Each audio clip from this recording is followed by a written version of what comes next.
The broadcast is now starting. All attendees are in listen-only mode. Hello, everyone.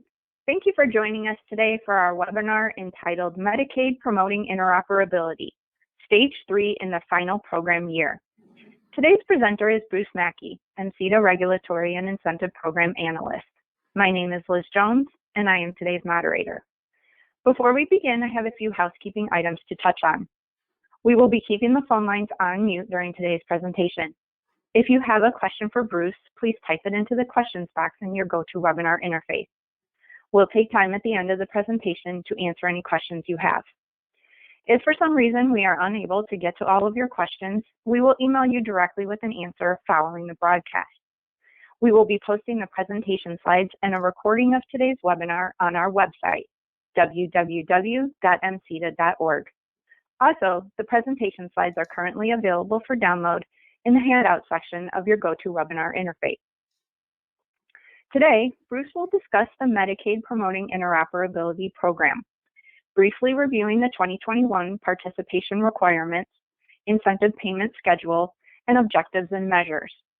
From there, he will review the accelerated timeline for this final program year and discuss important ramifications and vital considerations you need to take to ensure you finish out the program strong and are successful in claiming your final incentive payment.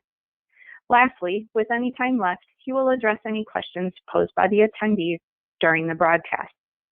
Please note, the information you will hear in this broadcast is current as of today and is only intended to be a general summary. With that, I will turn things over to Bruce. Thank you, Liz, and thank you, everybody, for joining us today to go through what is the last presentation I will probably ever be doing on this topic.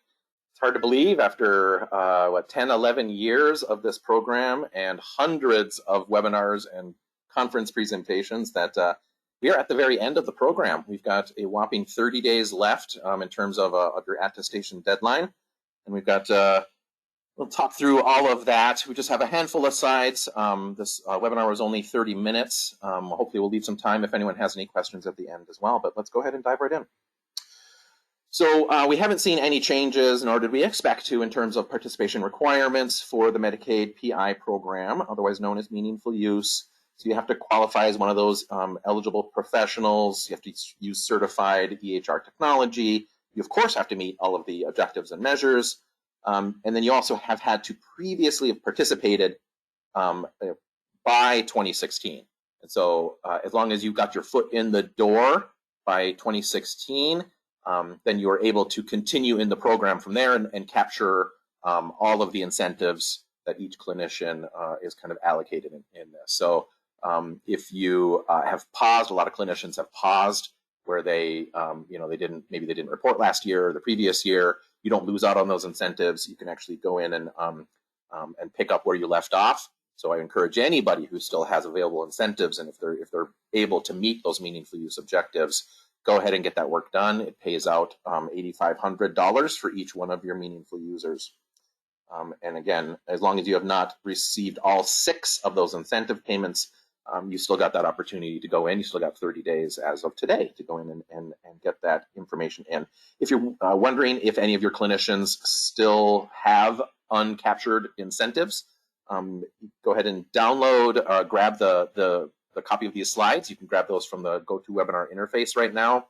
I've got hyperlinks throughout these different slides as well, including the one here that will take you to a PDF copy of it's a report that the state posts every month that indicates every clinician who has participated in the program and where they are in that program in terms of capturing those incentives. So if it does not say program complete next to your clinician's name, then that means they still have the opportunity to capture at least one last incentive here in the final program year. Here, this just kind of shows what that incentive payment schedule is over those 11 years of the program. And here it would indicate, this graphic from CMS would indicate that clinicians would have had to stay in the program in continuous years, successive years, to capture all 6. That's not really the case. Just kind of showing here that no matter where you started, if you did not capture all of your incentives, you still have that time. some folks maybe captured that very first big payment AIU way back in 2011, and then these $8,500 payments from there could really be scattered across the subsequent 10 years. It's not until you capture all 6 of those incentives will it show program complete on that report we were just talking about. And of course, as we've already mentioned, this is the final year, and you'll hear me talk about that increased timeline and the pressure on you guys to get everything done. There's actually kind of 2 deadlines. There's an attestation deadline of September 30th at 11:59 p.m. At the end of this month. But then the program actually concludes 3 months later on December 31st, and we'll talk through what all of that means for you as well. This was new last year. The state increased the requirements in terms of proving the eligibility of the clinicians. I just wanted to note that that is still in place for this year as well. In prior years, you only had to upload an Excel document that showed all of your Medicaid encounters, so the state could validate all of that against their database to make sure that your clinicians are at that 30% eligibility mark. They now, as of last year and again this year, are also requiring that you upload a second tab on that same spreadsheet that shows all of the non-Medicaid encounters. Again, previously it was sort of the honor system there that determined your denominator in that calculation. The state has required folks to go ahead and upload that on the front end now due to the issues they've had continuously through the audit process. So years from now, you might get audited for this program year. And in which case the state was then going to ask you for that information to validate that denominator calculation, your non-Medicaid encounters, your total encounters. So many folks could not produce that, and they subsequently failed their audits because years have gone by and they didn't think to keep that data, and it's really hard to regenerate it years later, especially if you've changed EHRs. So the state, to kind of fix that issue and make the audit process go a little bit better for folks, they have required that upload of the non-Medicaid encounters as well. If you click the link at the top of this slide, the EP State Level Registration Guide, and go to page 11, it'll show you some screenshots of some spreadsheet examples of kind of what they're looking for there.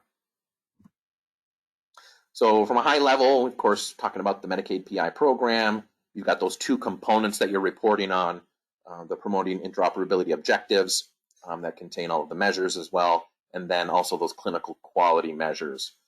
We did see a necessary change in the program for this final year relative to the clinical quality measures and the reporting period for your CQMs. In prior years, you were reporting on 90 consecutive days of data for your PI objectives and measures, but then you had to report a full calendar year of clinical quality measure data. Due to the shortened timeline where your attestation deadline is actually the end of this month, the program needed to make a change in this final year. So now, as of this year, CQMs are also, you only have to report that minimum 90 consecutive days of data. So here we list out all of the different objectives and measures that are, these are the 8 objectives. There are up to 20 measures contained within them. I'm not going to do a deep dive on any of these measures. We haven't seen any changes for several years. That said, if you have any questions relative to the measures, please put it into the questions box of your GoToWebinar interface, and I will address those if I have time at the end. If I run out of time, you'll get an email from me with your answer. So no changes in terms of the thresholds or exclusions or anything from last year. We didn't expect them to make any changes in this final year. One note, again, we don't run into this as often anymore. It was sort of a mess in the EHRs a few years back where the vendors just didn't have their dashboards programmed correctly. I wanted to just draw your attention to the fact that these performance measure thresholds, so these are all of the measures that actually have thresholds attached to them. The rest are kind of yes-no measures. The ones that have thresholds attached to them, note that the threshold is not 60% on the ePrescribe, it's greater than 60%. Just be wary, make sure that your dashboards are not still triggering the little green check mark to indicate that you're meeting the measure when you're right at 60% for that measure, or all the different ones, whether it's 80% or 35% or 5%. Some of the vendors I think, still have their dashboards triggered incorrectly, where it would lead you to believe that you're meeting the measure and you're at 60%.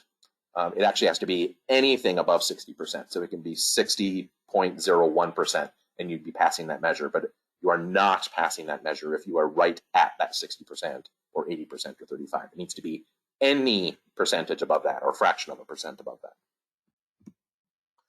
Do telemedicine encounters count? So we have fielded this question quite a few times over the past year and a half, as everyone is dealing with the COVID-19 pandemic.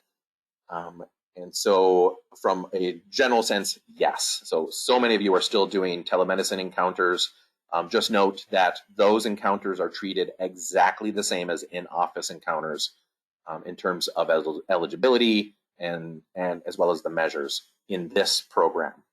So during those telemedicine encounters, you want to use the exact same workflows that you'd be using to meet the Medicaid PI measure thresholds if that patient was in the office seeing you. So you still want to make sure you're offering the patient portal to each and every patient, so you don't drop below that threshold. It is at 80%, so you got to make sure that the vast majority of your patients are being offered that patient portal.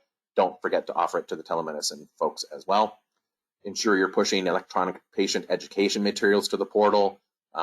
Again, this change was made several years ago in the program, but paper copies of the education materials don't count anymore. They have to be electronic copies. And the easiest way to do that is to push those directly from your EHR to the patient portal.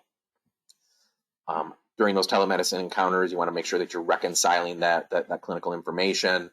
You want to be using that secure messaging function of your EHR with these telemedicine folks as well. Definitely be still keeping an eye on those incoming and outgoing electronic summaries of care so that you can meet those 2 HIE measures, which are still very, very difficult to meet the thresholds on. So don't accidentally miss out on those because you took your eye off the ball relative to those telemedicine encounters. And then again, these telemedicine encounters are valid not only for the measures and objectives, but also for your eligibility calculations to make sure that you're factoring all of those in too for those Medicaid patients. So the clinical quality measures, we talked about this a little bit already. Again, no changes to the requirements other than that we are down to a minimum 90 consecutive days as opposed to a full calendar year of CQM data. So you have to choose a minimum of 6 measures to electronically report. I'll talk about what that means to electronically report those in a moment as well. One of the 6 must be an outcome or high priority measure. You have to at least try to submit them electronically. And on the next slide, we'll talk through that process as well. This year, there are 47 possible ECQMs across the different domains. In terms of electronically reporting, you have to at least attempt to do this. Again, this system, the state brought live, 2-3 years ago. We are using it again this year. This a separate website called Skimmer or CQMRR. It's a MyHIN service, which if you don't know who MyHIN is, they're the overarching organization here in Michigan that oversees or works with all of the various HIEs across the state of Michigan. So they have a service there that they've developed for the state of Michigan called Skimmer. That really all it's doing is just taking that electronic data file, that QRDA3 file that contains your quality measures, and it validates that file format, make sure that it's in the format that it's supposed to be. Again, this was a much bigger concern a few years ago where the EHRs were really struggling to program those QRDAs. A lot of them have that all set now. But again, it's going to validate that file format. And it's just going to pass that data on. MyHIN doesn't do anything with it. It's just passing that ECQM data on to the CHAMP system so that when you go to attest your clinicians, that data will be there and you can pull it into and attach it to your attestation. So again, you do need that QRDA3 file from your certified EHR. It can be either an individual clinician file or it can be a group level file. The system doesn't matter. You, of course, can't report as a group for the objectives and measures, but you can still report your eligibility at the group level. And the state also allows you to report ECQMs at the group level. There's nothing tied there, so anybody can do group level. It doesn't matter if you have done individual level eligibility. You can still do group level ECQMs and vice versa. You can do group level eligibility and still send in individual QRDA files as well. So those aren't those are not coupled together. The link there for registering and submitting those files. And again, as I mentioned, you have to at least attempt to do this. Some folks are not going to be able to electronically report as long as you have attempted to do it and then reached out to the state. They will enable manual data entry, what we call break the glass for request and approval. We've got the steps there. So you just send an email to the state of Michigan at the address on your screen. You're going to explain why the clinician or the group wasn't able to upload your CQMs electronically. You have to give the relevant certified EHR technology ID or CERT ID, and then information about any troubleshooting that has taken place, if that's even applicable. There are a few instances where you really don't have to even attempt to report them electronically. For instance, the state of Michigan does not want you to incur any additional cost relative to reporting these. A lot of EHRs out there are charging clinicians for this QRDA3 file. The state of Michigan does not want you to pay for that if you don't need it for some other program or some other reason. A lot of folks still need that data file for the MIPS program as well. But if you're not one of those folks and you don't want to pay for that ECQM file or that QRDA file, then that's reason alone. You just let the state know EHR is charging you for it, you don't want to pay for it, and they're going to automatically enable the manual data entry there. Also, we have an issue with some of the EHRs being unable to generate anything but a calendar year for these files. And so because of this caveat this year where you're only reporting a minimum 90 days, if your EHR is one of them that is not programmed or to allow anything but a calendar year, then that also will be a reason why you would request that manual data entry, because you need to have this information sent in to the state of Michigan by September 30th. And so you can't wait until the end of the calendar year. So if you're stuck with one of those EHRs that hasn't reprogrammed their systems to allow anything but a calendar year of data, go ahead and request that manual data entry. So here we're just kind of talking about the timeline for this year because it's so accelerated. March 31st was the deadline for last year's program data submission for 2020. A couple days later, the state immediately opened up the data submission for this calendar year, for this program year, for this final year. So on April 2nd, you could have already logged in, and a lot of folks did almost immediately. They used those first 3 months to capture their 90 days of passing data for meaningful use, logged in April, and they are good for the year. You do have until September 30th. So the time is ticking. You don't have a lot of time. If you have not been paying attention to your meaningful use measures and you're just now kind of looking at it, just note that you're probably going to need to take a close look and put some significant time and effort into closing that out and making sure that you get everything sent in or get that attestation done by the end of this month. So the state of Michigan then has 3 months, the final 3 months of this year, to close out their end of it. So of course, there is a big, long process that happens after you attest, where there's some validation that happens. Folks are looking at the data that you've inputted and make sure eligibility is met, you've met the measures, and everything looks good. And then there's the payment process that happens. Of course, it takes time for the state of Michigan to cut these checks. So they need those full 3 months to close everything out, because they are not allowed to send out any incentive payments after December 31st.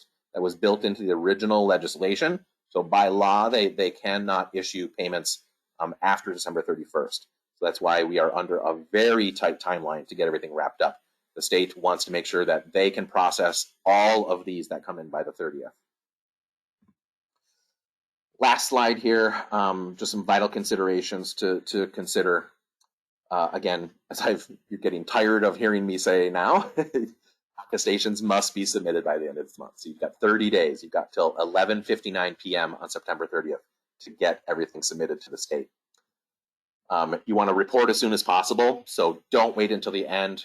If you have not already attested for 2021 and you have your eligibility data and you've got your clinicians passing the meaningful use measures, log in today. Log in as soon as you can and get that information to the state of Michigan, because there is a tidal wave of data coming on them, and they are going to be hard pressed to get everything processed by the end of this year.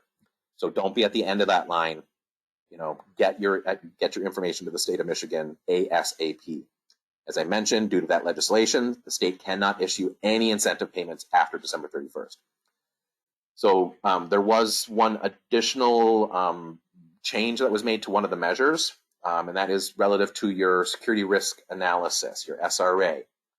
In prior years, you had to have completed your SRA before you attest to meaningful use. That has changed for this final year because of the timing of those SRAs. CMS in the state of Michigan recognized that a lot of organizations are on sort of annual updates for those SRAs, and oftentimes it's near the end of the year. So you might be on that annual track to do your SRA in December, just like you've done every other year. Because your attestations need to be entered by September 30th, there's a little bit of a change for that measure where in this final year, they are allowing you to complete your SRA after your 2021 attestation, but it still must be completed by December 31st of this year. So there's a little bit of a change in the CHAMP system. When you go into the EHR MIP program to enter your data, you will see some a little bit of text change when relative to the SRA question. Where previously, if you had said if you attested no to the SRA question, you were kicked out. You were not a meaningful user. Now, if you click no, it will still allow you to continue. But again, you have to make sure that you get that SRA completed by the end of the year. It's sort of the honor system there. But if you get audited, the state of Michigan will ask you for that SRA and will be looking for that proof that it was completed by the end of the year. MC does directed SRAs and results meetings. Try to get those done. Here it still says must be completed by September 30th. We've got a little bit of leeway there. I should have updated this slide in retrospect. The state of Michigan is allowing us to still do a little bit of work in these final 3 months after the attestation deadline. But if at all possible, ensure that you've got those SRAs done and that you've scheduled your results meeting with us if we're handling that SRA for you. Try to get those done this month. You definitely want to monitor reports early and often. There really is no early anymore. You are under the gun. You're actually late if you're just taking a look at your reports now for the first time for this year. You're behind the 8 ball. So make sure that you are monitoring those reports. You still have 30 days to get your clinicians over that last finish line. So make sure you're working very closely with them, monitoring those reports on a daily basis if those clinicians are not there yet, because time is ticking. You don't have much time left. Really want to prioritize addressing those report discrepancies and workflow changes, but again, there's not a lot of time to make any of those changes. Hopefully you're not in that boat where you've got some report discrepancies or still need to be making workflow changes to meet those measures. Identify an eligibility period and create those reports ahead of attestation. Again, just trying to prioritize that information. You should be able to, even if your clinicians are not yet meeting meaningful use, if you expect that they're going to get there, but they still need maybe another couple of weeks to bridge that gap and meet the measure thresholds. Stop now and work on your eligibility period report if you haven't already done so. That's work that uses prior data. You could be looking at last year's eligibility or your visit data to calculate that. So knock that out now while you're still working with those clinicians to meet the meaningful use measures. Also, verify that contact and payee information, especially the email address for correspondence, is correct in the federal registration system. This is a website that you probably haven't gone to in years. This was the initial step for signing your clinicians up for the Medicaid PI program. And you probably did that and then haven't given it another thought. That causes issues downstream, especially with email correspondence. So one of the fields in that federal system is an email address of the main point of contact at the clinic for any questions, comments, concerns, issues, whatever. That data flows from the federal system to the state of Michigan system. And that is the email address that they're going to reach out to for any issues with this year's attestations. The state runs into it every single year where they are sending emails saying that there is attestation issues, please correct this, and it's going to an email address that's no longer monitored. A practice manager from 11 years ago signed up their clinicians, and then, they're 2 practice managers later, and nobody's ever gone back to that information and corrected it and updated that email address. So that could cause a huge issue, because once you submit your attestation, you've got this tight window of time where the state needs to process those.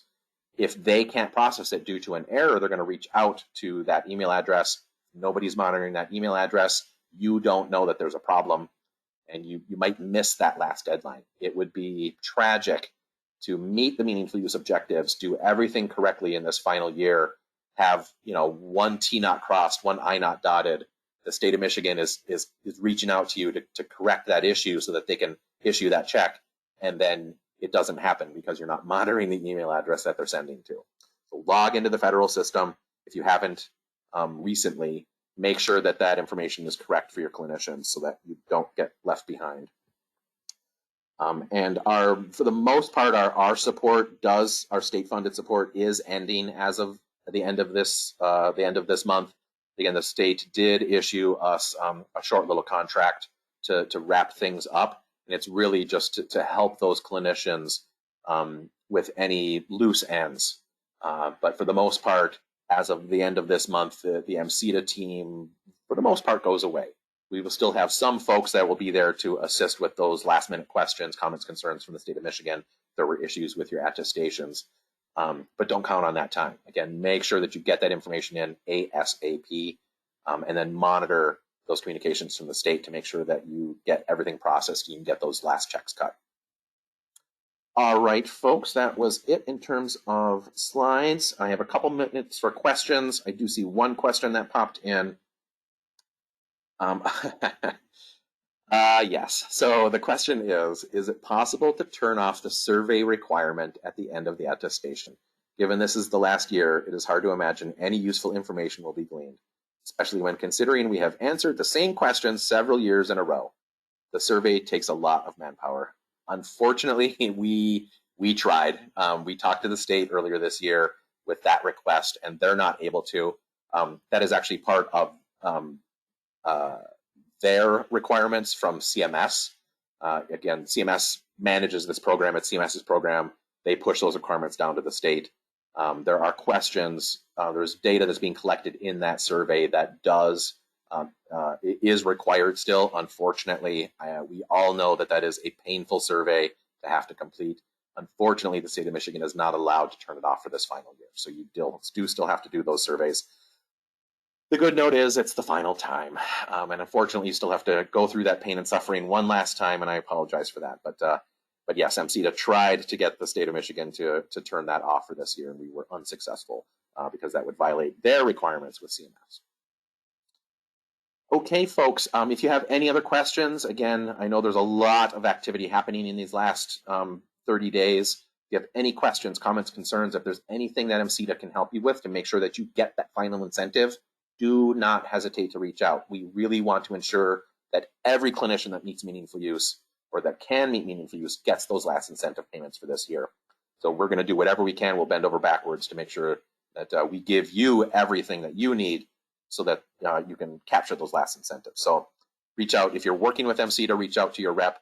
You've got my contact information on this screen as well. I love hearing from you. I love helping you through these questions. So do not hesitate to ping us with any last minute questions as you are wrapping up this program.